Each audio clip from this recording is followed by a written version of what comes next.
عظيم السلطان واسع العلم والإحسان، يقضي بالحق عدلا ويفعل ما يشاء فضلا. أحمده سبحانه وأشكره على واسع رحمته، وأشهد أن لا إله إلا الله وحده لا شريك له، أمره نافذ وحكمه قاطع ووعده صادق. وأشهد أن سيدنا ونبينا محمدًا عبده ورسوله، أرسله هاديًا وبشيرًا وجعله للخلق نذيرًا، فصلوات ربي وسلامه عليه وعلى آله وصحبه الذين جاهدوا في سبيل الله صبرا واحتسبوا في مرضاته أجرا. أما بعد، فأوصيكم ونفسي بتقوى الله، فهي زاد القلوب وسراج الدروب ومفتاح كل خير. بها تنار البصائر وتطمئن الأرواح وتستقيم الجوارح. في خضم تقلبات الحياة وتحدياتها يجد الإنسان نفسه في حاجة إلى شعور يبدد القلق ويمنحه الطمأنينة والسكينة وتبعد عنه الخوف والشك. مفتاح هذا الشعور هو حسن الظن بالله الذي ينبع من الثقة بحكمة الله في التدبير، والإيمان بأن كل ما يجري في هذا الكون يسير وفق نظام دقيق، والذي يملأ القلب يقينا بأن الخير حاضر حتى في أشد، وأن وراء كل محنة حكمة ورحمة، سواء أدركناها في الحال أو تجلت لنا في المآل. ومن امتلأ قلبه بالثقة برحمة الله وعدله وحكمته رأى الفرج قريبا حتى في أحلك الظروف. المؤمن الحسن الظن بربه يمضي قدما في مسيرة حياته بثقة واطمئنان، موقنا أن الله يعده لمستقبل مشرق، يعيش بالأمل في رحمة الله وعطاياه التي تفوق الوصف وتتجاوز التوقعات، فتحركه قوة الإيمان إلى السعي والإبداع بشجاعة وتفاؤل.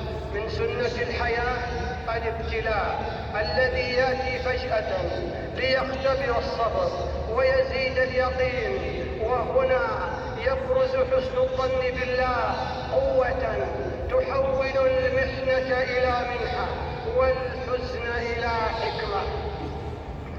المؤمن الواثق بربه يدرك أن الابتلاء عابر، وأن الصبر يعقبه نعمة ترفع قدره أو درس يقربه إلى الله. التوكل على الله غذاء حسن الظن بالله ومصدر عظيم للقوة المعنوية التي تحمي الإنسان من اليأس والإحباط في مواجهة الحموم. ومن توكل على الله بصدق تشرب قلبه الثقة بأن الله لن يخذله، بل يرى في الفتن طريقا للنجاح، وفي العقبات سلما للارتقاء، وفي المحن صقلا للذات. يروي لنا القرآن الكريم مشاهد تجسد حسن الظن بالله في أبلغ صوره. فها هي مريم الصديقة في أشد لحظات الضيق حين ألجاها المخاض إلى جذع النخلة تقول من شدة الكرب: يا ليتني مت قبل هذا وكنت نسيا منسيا. وكان حسن ظنها بربها راسخا في فؤادها، فاستعاذت بالرحمن من القادم عليها قائلة: إني أعوذ بالرحمن منك إن كنت تقيا. فتتنزل عليها رحمة الله في قوله: فناداها من تحتها ألا تحزني قد جعل ربك تحتك سريا، وهزي إليك بجذع النخلة تساقط عليك رطبا جنيا، فكلي واشربي وقري عينا. وفي مشهد يفيض بعظمة الإيمان بالله تتجلى قصة نبي الله إبراهيم عليه السلام حين ألقي في النار في موقف بدت فيه الظواهر كلها تشير إلى الهلاك المحتم، لكنه بإيمان عميق ويقين مطلق احتمى بحسن التوكل على الله قائلا: حسبي الله ونعم الوكيل. فتحولت النار بأمر الله بردا وسلاما، شاهدة على عظمة التوكل وثمرات حسن الظن بالله. ويتجلى معنى حسن الظن بالله في حياة نبينا محمد صلى الله عليه وسلم يوم الهجرة حين كان في الغار مع صاحبه أبي بكر رضي الله عنه، وقد حاصرهم الخطر حتى قال أبو بكر رضي الله عنه بوجل: لو أن أحدهم نظر تحت قدميه لأبصرنا. فأجاب النبي صلى الله عليه وسلم بطمأنينة اليقين: ما ظنك يا أبا بكر باثنين الله ثالثهما، ليؤكد أن القلوب العامرة بحسن الظن بالله لا تهتز أمام الخوف. وازدادت هذه السكينة رسوخا حين قال: لا تحزن إن الله معنا. في هذا الموقف درس خالد بالتوكل والإيمان بأن الله لا يخذل عباده الصادقين. حسن الظن بالله ليس قاصرا على الأفراد، بل هو زاد الأمة بأسرها ومصدر قوتها في مواجهة أصعب التحديات. ففي غزوة بدر حين كان المسلمون قليل العدة والعتاد، وقفوا أمام جيش المشركين الذين فاقهم أضعافا مضاعفة، ومع ذلك نصرهم الله لأنهم وثقوا به وأيقنوا أن القوة والتمكين بيده وحده. وفي أعقاب غزوة أحد حين توعد المشركون بالقضاء على رسول الله صلى الله عليه وسلم وأصحابه لم يزدهم ذلك إلا ثباتا ويقينا، وصفهم الله بقوله: الذين قال لهم الناس إن الناس قد جمعوا لكم فاخشوهم فزادهم إيمانا وقالوا حسبنا الله ونعم الوكيل. فانقلبوا بنعمة من الله وفضل لم يمسسهم سوء. وهكذا خطت هذه المواقف دروسا خالدة في الإيمان والتوكل الصادق، ليظل حسن الظن بالله شعلة تنير طريق الأمة في الملمات. الإيمان العميق وحسن الظن بالله هما السر الكامل وراء صمود الأمة وثباتها أمام أقصى الأزمات وأشد المحن.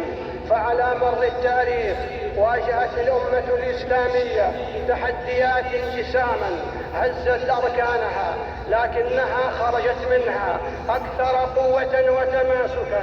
كان يقينها بربها كالنجم الهادي يضيء دربها ويمنحها الطمأنينة ويعجل بنصرها. هو النور الذي يبدد ظلمات اليأس ويفتح لها آفاق الأمل بمستقبل أكثر إشراقا، ويولد ثقة راسخة بقدرة الله وحكمته، ويعمق في القلوب يقينا بأن النهضة والعزة قادمتان لا محالة، وأن الله سيبدل حالها من ضعف إلى قوة ومن انكسار إلى تمكين.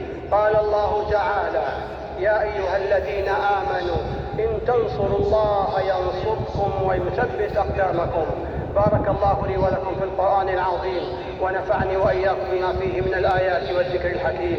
أقول قولي هذا وأستغفر الله فاستغفروه إنه هو الغفور الرحيم.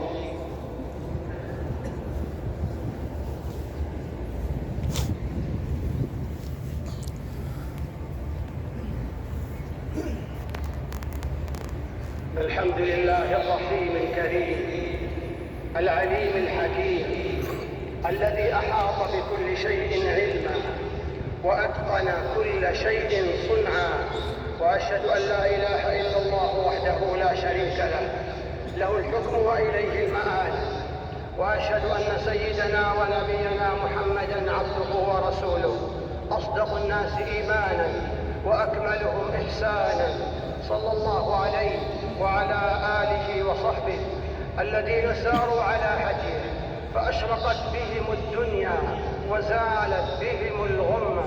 أما بعد، فأوصيكم ونفسي بتقوى الله. حسن الظن بالله لا يعني التواكل أو الركون إلى الكسل وترك العمل، بل هو قوة دافعة تحفز الإنسان على الجد والاجتهاد. ومن مقتضياته أن يبذل المرء جهده ويستفرغ وسعه لخدمة دينه وأمته وبناء وطنه.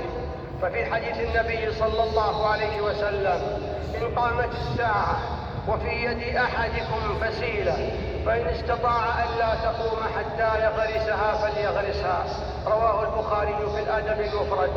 والغرس هنا رمز للإصرار على البناء والعمل وأداء الواجب، إيمانا بأن الخير باق ولو غابت النتائج عن الأعين. قال الله تعالى: ومن يتق الله يجعل له مخرجا ويرزقه من حيث لا يحتسب ومن يتوكل على الله فهو حسبه إن الله بالغ أمره قد جعل الله لكل شيء قدرا. ألا وصلوا عباد الله على رسول الهدى، فقد أمركم الله بذلك في كتابه فقال: إن الله وملائكته يصلون على النبي يا أيها الذين آمنوا صلوا عليه وسلموا تسليما. اللهم صل على محمد وعلى آله، وارض اللهم عن الخلفاء الأربعة الراشدين أبي بكر وعمر وعثمان وعلي، وعن الآل والصحب الكرام، وعنا معهم بعفوك وكرمك وإحسانك يا أرحم الراحمين. اللهم أعز الإسلام والمسلمين. اللهم أعز الإسلام والمسلمين. اللهم أعز الإسلام والمسلمين وأذل الكفر والكافرين، ودمر اللهم أعداءك أعداء الدين، واجعل اللهم هذا البلد آمنا مطمئنا وسائر بلاد المسلمين. اللهم إنا نسألك الجنة وما قرب إليها من قول وعمل، ونعوذ بك من النار وما قرب إليها من قول وعمل. اللهم إنا نسألك من الخير كله عاجله وآجله ما علمنا منه وما لم نعلم، ونعوذ بك من الشر كله عاجله وآجله ما علمنا منه وما لم نعلم. اللهم أعنا ولا تعن علينا، وانصرنا ولا تنصر علينا، وامكر لنا ولا تمكر علينا، واهدنا ويسر الهدى لنا، وانصرنا على من بغى علينا. اللهم إنه قد حل في فلسطين من البلاء والضر ما أنت عليم به وقادر على كشفه. اللهم ارفع عنهم البلاء الذي نزل بهم يا رب العالمين. اللهم إنهم حفاة فاحملهم، اللهم إنهم حفاة فاحملهم، وجياع فأطعمهم، وعراة فاكسهم، ومظلومون فانتصر لهم. اللهم انصرهم على عدوك وعدوهم الصهاينة المعتدين. اللهم وفق إمامنا خادم الحرمين الشريفين وولي عهده لما تحب وترضى، وانفع بهم الإسلام والمسلمين يا وانفع بهم الإسلام والمسلمين يا رب العالمين. ووفق جميع ولاة أمور المسلمين إلى عمل كتابك وتحكيم شرعك يا أرحم الراحمين. ربنا آتنا في الدنيا حسنة وفي الآخرة حسنة وقنا عذاب النار.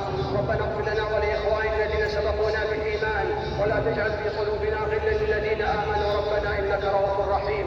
ربنا ظلمنا أنفسنا وإن لم تغفر لنا وترحمنا لنكونن من الخاسرين. إن الله يأمر بالعدل والإحسان وإيتاء ذي القربى وينهى عن الفحشاء والمنكر والبغي يعظكم لعلكم تذكرون. فاذكروا الله يذكركم